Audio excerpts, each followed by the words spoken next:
Hi everyone, it's Michelle again with my Lesson 6 discussion, and for my first topic, in your mind, how critical is the concept of person-organization fit? Why do you think so? Also, if you were in charge of hiring, would you completely get rid of resumes and just ask everyone to provide the same application? Why or why not? So, person-organization fit refers to the compatibility between an individual and an organization. It's basically how well a person's characteristics and values match the demand and values of the organization. So in my mind, this concept is very critical because the more your personality and values match an organization, the more likely you are to feel satisfied with your work.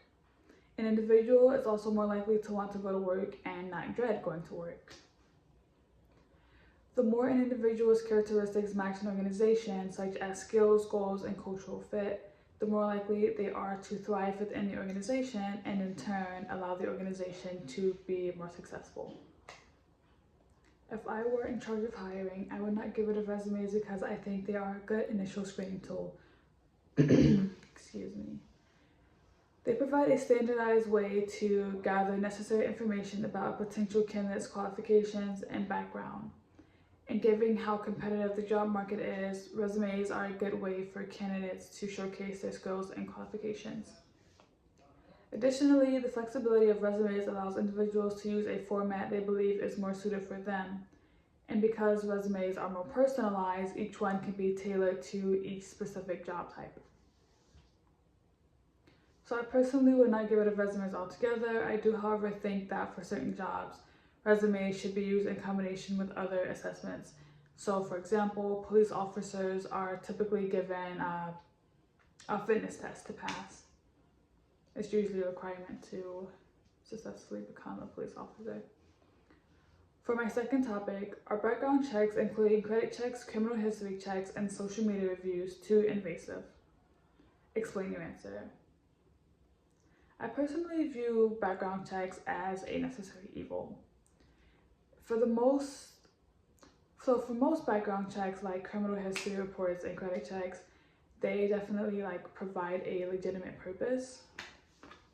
They ensure the safety of the person requesting the background check by making sure an individual is who they say they are. But depending on the specific background check and the purpose that it's intended for, they can oftentimes be considered evasive, and I also do agree with that, as much as I agree that they are helpful at times. For example, credit checks are seen as invasive because they dive into a person's financial history, when it may be unnecessary for a specific job role. However, in certain job roles like a CFO that require financial responsibility, you want to make sure that you are trusting the right person to handle such a big responsibility. Another example is social media reviews. They often reveal an individual's personal opinions and persona outside of work, which is why it can be seen as invasive.